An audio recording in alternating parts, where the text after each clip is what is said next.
বাড়িতে ফিরতে ফিরতে সন্ধে হয়ে গেল। বারান্দায় দাঁড়িয়ে আছেন বিশ্বমামা, খুব ব্যস্ত ভাব। জিজ্ঞেস করলেন, ফেলে দিয়েছিস? ফিরতে পারবে না তো?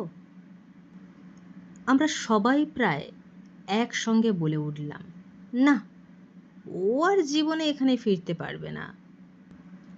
দাদা বললেন, জঙ্গলে থেকে ও আস্তে আস্তে বন বিড়াল হয়ে যাবে। বিশ্বমামা বুলেটকে বললেন, কি বুলেট মাস্টার, খুশি তো? তোমার এক শত্রু গেছে, এবার একটা পরীক্ষা করে দেখা যাক। তিনি বুলেটকে নিয়ে একটা ঘরে ঢুকিয়ে দিলেন। তারপর দরজাটা বন্ধ করতে করতে বললেন, বুলেট এ ঘরে কিছুক্ষণ একা থাকবে। 1 মিনিট বাদেই বুলেট বিরাট জোরে ভয়ে চিৎকার করে উঠল। বাইরে থেকে বিশ্বমামা বললেন, কি হয়েছে বুলেট? বুলেট বলল, দরজা খুলে দাও, দরজা খুলে দাও, দুটো চোখ জ্বলছে, আমার দিকেই ধেয়ে আসছে। বিশ্বমামা বললেন, শুধু চোখ? বুলেট বলল, অন্ধকার, আগুনের মতো জ্বলছে দুটো চোখ, আমাকে বেরোতে দাও।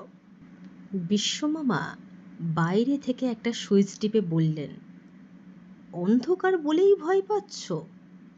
এবার দেখো তো, আলো জ্বলছে। বুলেট আরো জোরে চেঁচিয়ে বলল, ভূত, ভূত। বিশ্বমামা বললেন, তাই নাকি? কিসের ভূত? বুলেট বলল, বেড়ালের ভূত, বেড়ালটা ফিরে এসেছে, বাঁচাও, বাঁচাও, আমি আর কোনোদিন বেড়াল মারবো না। বিশ্বমামা দরজাটা খুলে দিতেই দেখা গেল সেই ঘরের এক কোণে একটা বিড়াল ফ্যাস ফ্যাস করছে।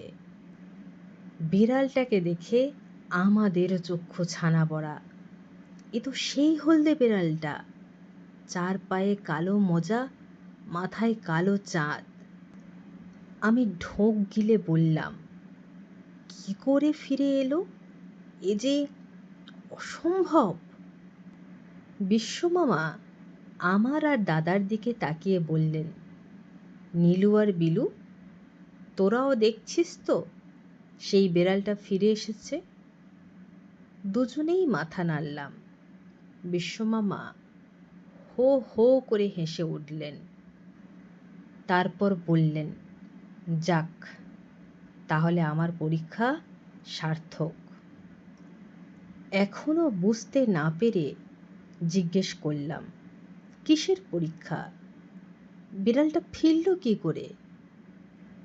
বিশ্বমামা বললেন, ফেরেনি। দাদা বলল, তাহলে? ভূত হয়ে তো আর আসতে পারে না। বিশ্বমামা বললেন, বিড়াল ভূতের কথা কোনোদিন শোনা যায়নি, বিড়ালটা ফিরেও আসেনি, ভূতও হয়নি।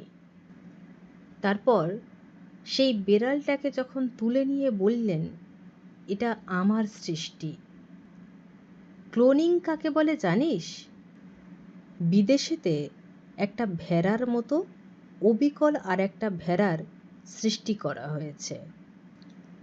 এই যমজ তৈরির আগে ভেবেছিলাম একটা ইঁদুর কিংবা কুকুরের ক্লোনিং করব। তোদের বাড়িতে বুলেট বাবুর কাণ্ড দেখে মনে হলো, তাহলে বিড়ালই তৈরি করা যাক, হুবহু এরকম হয় কি না। সেটা বুলেটের ওপর দিয়েই পরীক্ষা করলাম। বুলেট আর কোনো কথা বলছে না। বিশ্বমামা বললেন, আগের বিড়ালটা মরবেও না আর হারিয়েও যাবে না। ওই পাহাড়ের নিচে একজন লোক রেখে দিয়েছি, সে ওটাকে নিয়ে আসবে। দাদা জিজ্ঞেস করলেন, বিশ্বমামা, মানুষের ক্লোনিং করা যায়?